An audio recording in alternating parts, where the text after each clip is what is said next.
शायद रात का तीसरा पहर था। जंगल के किनारे बने सालों पहले बंद हो चुके शमशान भूमि में आज कुछ हलचल हो रही थी।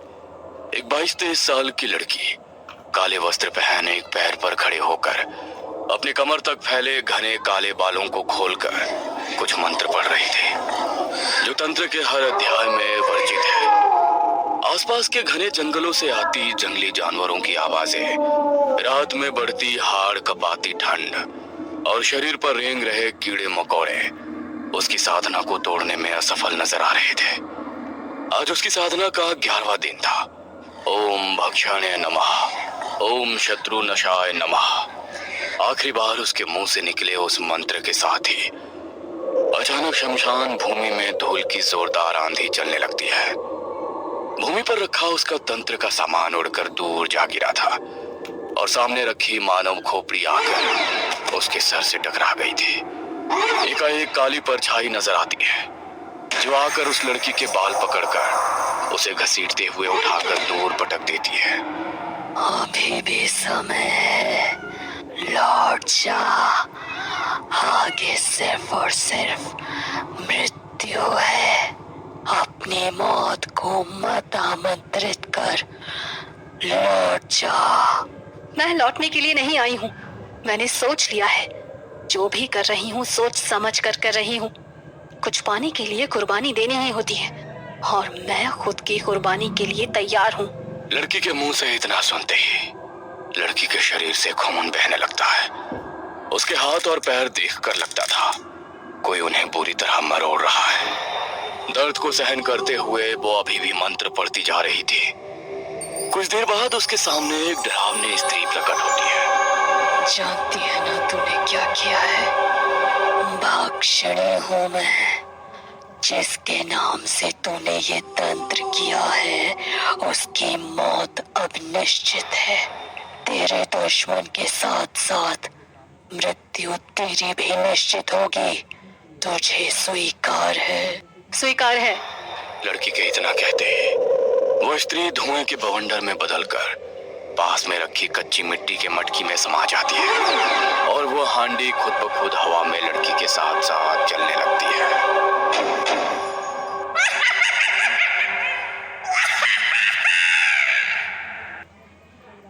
घड़ी की सुइयां रात के 12 बजने का संकेत कर रही थी।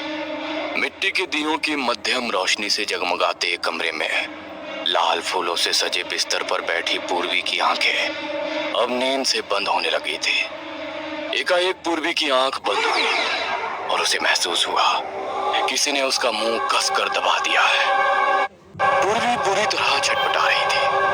तभी घबराकर उसकी नींद खुलती है। कमरे में बिल्कुल सन्नाटा नजर आ रहा था।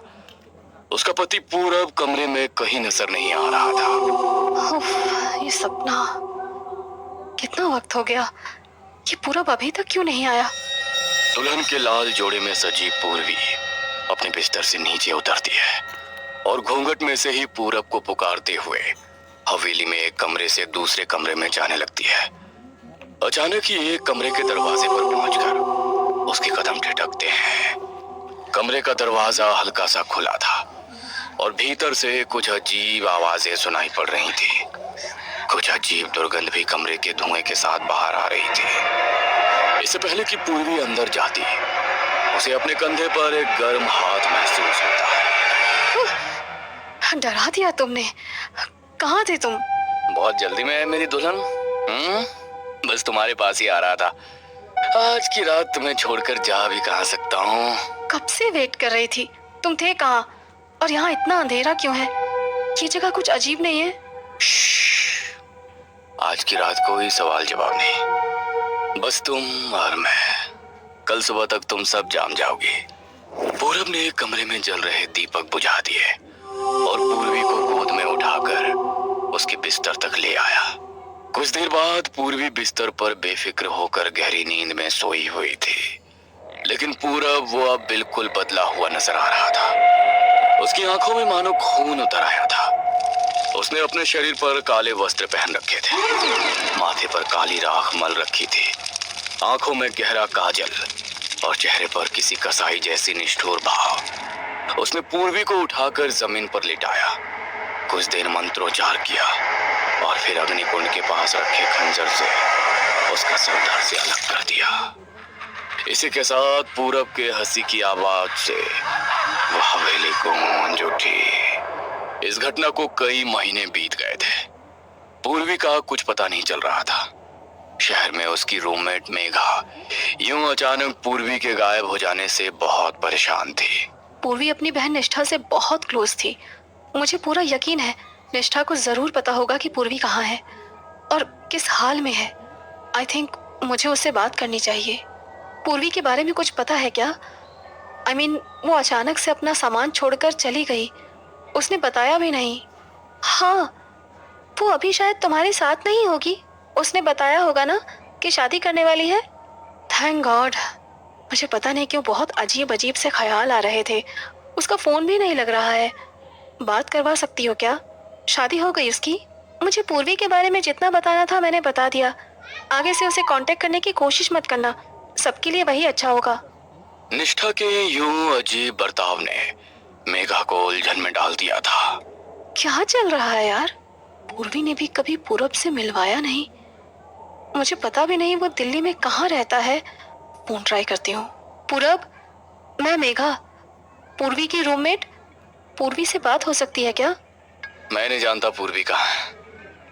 उसने मुझे ऐसा धोखा दिया कि मैं आज तक उससे उबर नहीं पाया हूँ। हम गांव में जाकर शादी करने वाले थे, लेकिन शादी के दिन वो पहुंची ही नहीं। मैं उसका इंतजार करता रहा और मेरा इंतजार उसके बाद कभी खत्म ही नहीं हुआ। उसका फोन भी नहीं लग रहा था। मुझे पूरा यकीन है उसकी बहन ने ही उसे रोका होगा। वो नहीं चाहती थी हमारी शादी हो। मेरा तो मन अब जीने का ही नहीं करता। मन करता है अपनी जान दे दूं। तो क्या निष्ठा कुछ छुपा रही है? आखिर पूर्वी है कहाँ? कहीं उसके साथ कुछ अनहोनी तो नहीं हुई? मेघा कुछ समझ नहीं पा रही थी कि आखिर ये क्या पहेली है। ऐसा मत कहो। तुम अपनी जान क्यों दोगे? संभालो खुद को। तुम्हें भी लाइफ में आगे बढ़ना चाहिए। शायद उसने शादी कर ली है। मेघा और पूरब के बीच अब अक्सर बातें होने लगी थी। पूरब के टूटे दिल को संभालने के चक्कर में मेघा पूरब के नजदीक आ गई थी। मैं नहीं जानता था पूर्वी के अलावा किसी और लड़की के साथ ऐसे कभी खुलकर मुस्कुरा पाऊंगा। थैंक यू मुझे समझने के लिए। पूरब को कंधा देते देते कब वो उसे पसंद करने लगी थी उसे एहसास ही नहीं हुआ था। समझ ही नहीं आता कैसे कहूँ। पता नहीं था कोई पूर्वी से भी ज्यादा खास हो जाएगा मेरे लिए। आई लव यू मेघा, तुम बहुत अच्छी लड़की हो। क्या मेरे साथ शादी करोगी? पूरब, तुम इतने स्वीट हो, तुम्हें कोई भी लड़की मना नहीं कर सकती। पूर्वी की तरह धोखा तो नहीं दोगी ना? बिल्कुल नहीं। सच्चा प्यार सबके नसीब में नहीं होता और शायद हमारा मिलना लिखा होगा। तभी तो आखिरी समय में पूर्वी शादी से भाग गई। अगले महीने की एकादशी को पूरब मेघा को लेकर पहाड़ों में बने बंगले पर ले जाता है। तुम तैयार हो जाओ, मैं शादी की तैयारियां करता हूँ। पंडित जी नहीं आए? यहाँ पंडित शादी नहीं करवाते, समझ जाओगी जल्दी। पूरब ने अग्निकुंड प्रज्वलित कर लिया था। सामने एक बड़ा सा पत्थर रखा हुआ था जिस पर खून जैसा कुछ लगा हुआ था। वहीं पास में काले रंग की धोती पहनकर पूरब कुछ अजीब से मंत्र पढ़ रहा था। एकाएक उसे आंगन से कुछ गिरने की आवाज सुनाई देती है। पूरब चौंक कर बाहर जाकर देखता है तो वहां उसे मिट्टी की हांडी टूटी हुई नजर आती है। ये हांडी यहाँ कैसे आई? पूरब उस हांडी के नजदीक जा पाता इससे पहले उसे पायल की छम छम सुनाई पड़ती है। लगता है मेघा तैयार हो गई।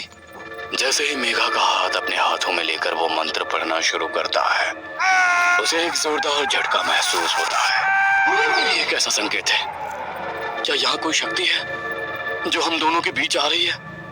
मुझे जल्दी ही ये सब खत्म करना होगा। पूरब ने जल्दी जल्दी मंत्र समाप्त किए और फिर मेघा को गले में माला पहनाकर उसे अपनी पत्नी बना लिया।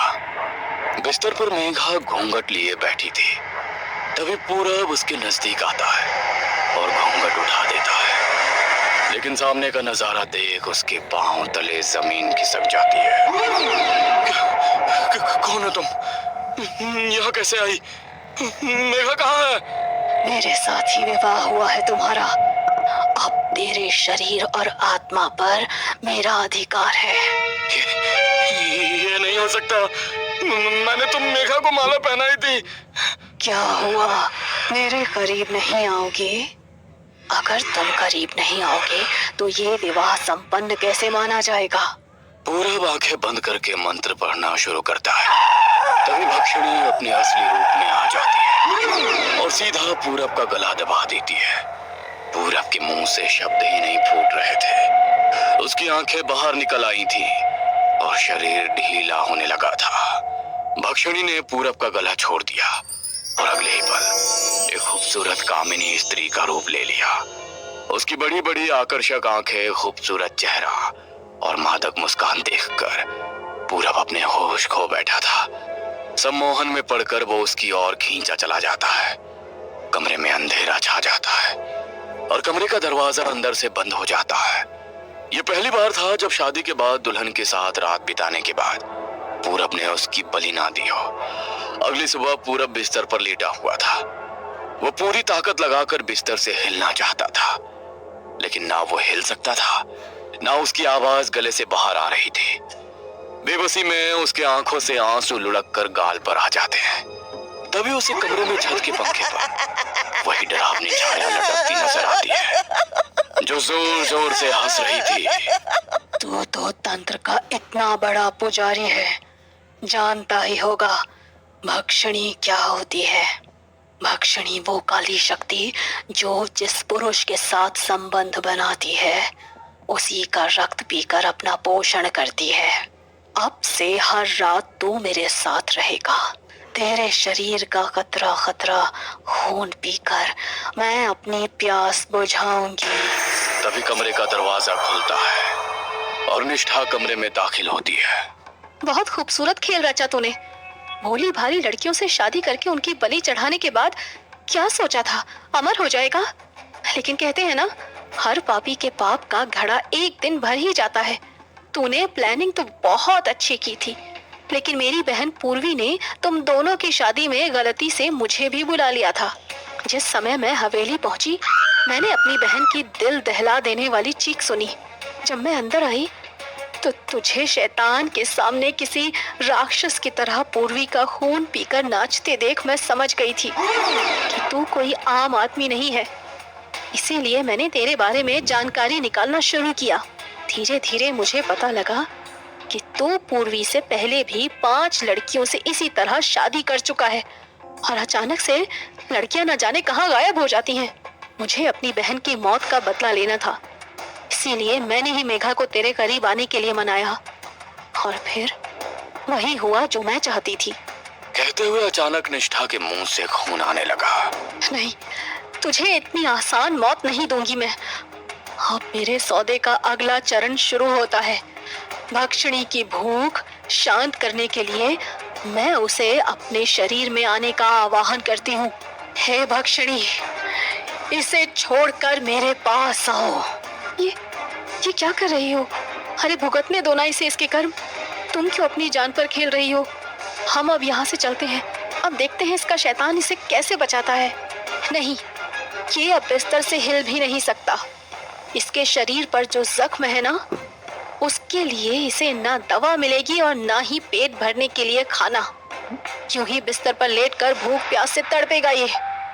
उसके जख्मों में कीड़े रेंगेंगे। मैं इसके शरीर पर शहद का लेप लगाकर जाऊंगी ताकि चींटियां इसे खतरा खतरा नोचे। हर पल अपनी मौत की दुआ मांगे ये, लेकिन इसे मौत भी नहीं आएगी। मेघा निष्ठा को रोकने की बहुत कोशिश करती है, लेकिन निष्ठा जमीन पर बैठकर मंत्र पढ़ने लगती है। अगले ही पल भक्षणी आकर निष्ठा के शरीर में समा जाती है। निष्ठा का शरीर नीला पड़ने लगता है। उसके शरीर पर जख्म उभरने लगते हैं और वो दर्द से कराहने लगती है। मेघा, तू जा, मेरा वक्त खत्म हुआ, जा। मेघा के वहां से निकलते ही हवेली के दरवाजे हमेशा के लिए बंद हो जाते हैं और कुछ ही देर में भक्षणी निष्ठा के शरीर का कतरा कतरा खून पीकर उसे एक सूखी लकड़ी जैसा बना देती है। अगले 1-2 दिन में निष्ठा की मौत हो जाती है। निष्ठा तो आजाद हो गई थी, लेकिन पूरा वो रो रो कर अपने लिए मौत